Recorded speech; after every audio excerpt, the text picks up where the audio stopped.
be the goal speed to reach. 1, 2, 1, 2, 3, 4.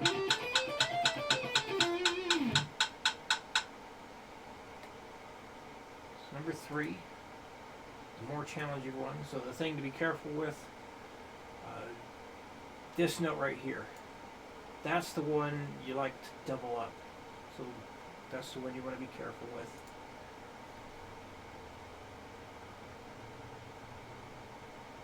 Here we go. 1, 2, 3, 4.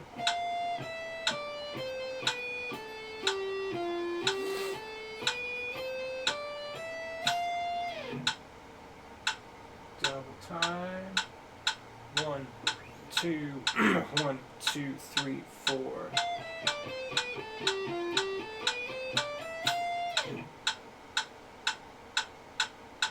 160. 1, 2, 1, 2, 3, 4. 200. 1, 2, 1, 2, 3, 4. And the top speed goal to reach. If you get to here, let me know again. 1, 2, 1, 2, 3, 4. Okay. Fireworks going off outside. Living out inside. Alright, I know we didn't get to do metronomes with this today, but we're really wanting to make sure we can do that.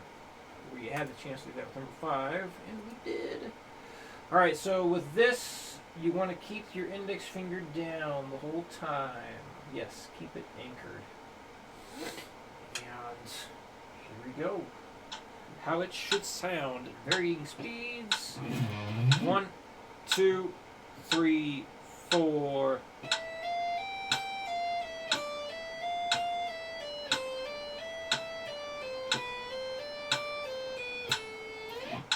And as far as the 8, 10, 12 goes, go ahead and keep using your middle finger on the 10th fret there, since you would naturally want to do it first, third, or first, second, and fourth finger down here. Keep doing that here. So basically everywhere you have that 2 whole step stretch, as much as possible, continue to do that. So let's do 100 beats per minute next. 1, 2, 3, 4.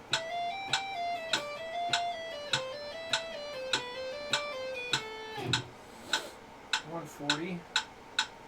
1, 2, 1, 2, 3, 4.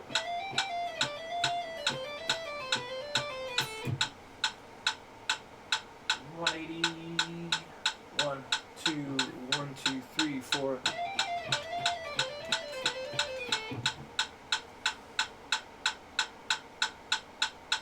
'Let's go ahead and stop 200.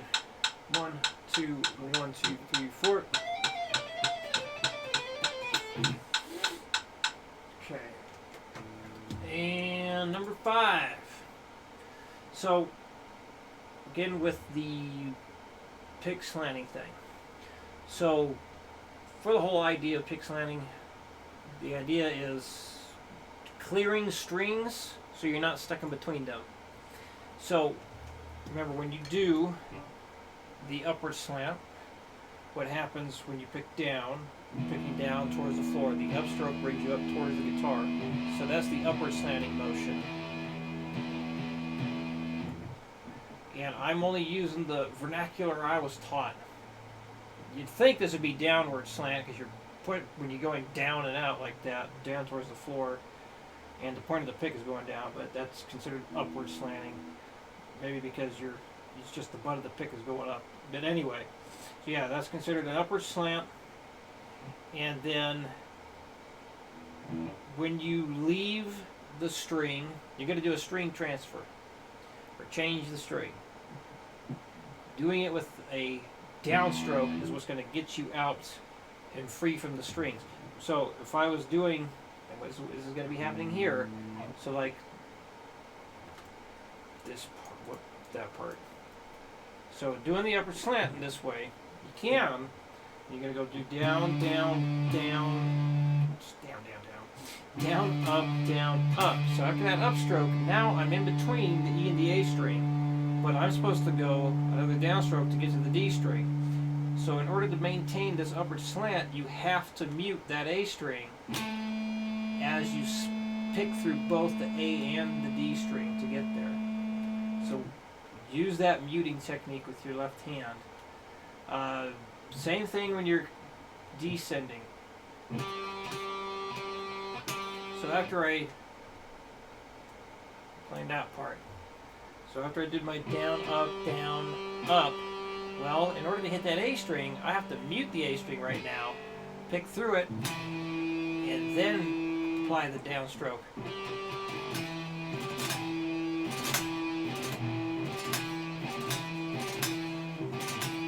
So that really only becomes necessary when you start playing really, really fast, though. So just remember, like you can start with the upward slant here, but then when you go to the next string, most likely what's going to happen is you're going to rotate your arm a little bit this way. I'm exaggerating right now, but it's going to rotate a little bit this way. So this way you're in that downward slant. And remember, the downward slant, when you pick down, you're picking down into the guitar. The upstroke has you come this way. So when you're picking down in the downward slant, that's what traps you in between the strings. But because we are leaving the string after an upstroke, that allows us to get past or unstuck from the strings. More fireworks up here. So yeah, I want you to just keep that in mind if you want to try implementing the pick slanting stuff more as you play. If you feel like things are getting stuck, just remember, the faster you go, the greater the chance of you hitting adjacent strings for something like this. So just make sure you're muting. Use your thumb over the top for whatever strings you can. Make sure your index finger is muting those adjacent strings and so on. So it's inevitable. It's going to happen. The faster you go, you will have to implement muting techniques in order to be able to get to those notes that you want, while still hitting adjacent strings but not hearing the adjacent strings. So if you feel that you hit another string, that's okay, so long as it's muted and you're not hearing an unwanted note. You might hear a little bit of a harmonic or a scratchy sound. That's not too bad.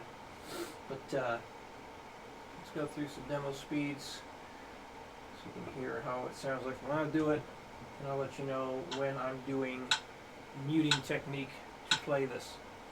Alright, here we go at 60. 1, 2, 3, 4.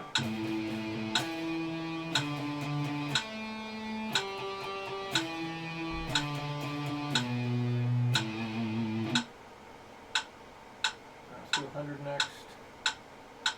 1, 2, 3, 4.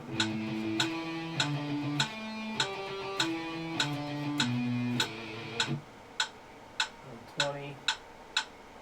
1, 2, 1, 2, 3, 4.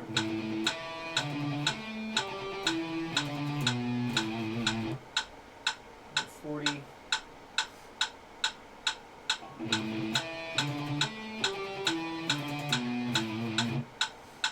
60.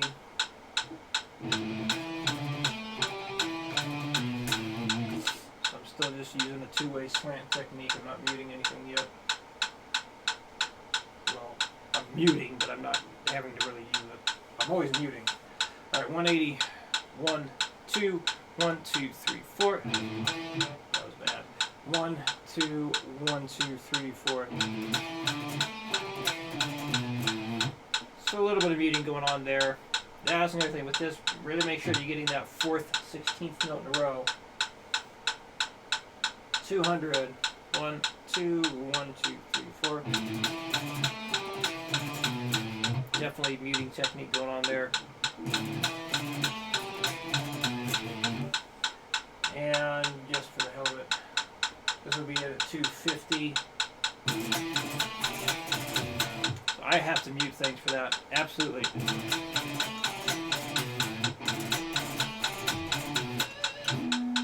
But at least, goodness. So yeah, whenever your hands want to do the muting thing, let it happen.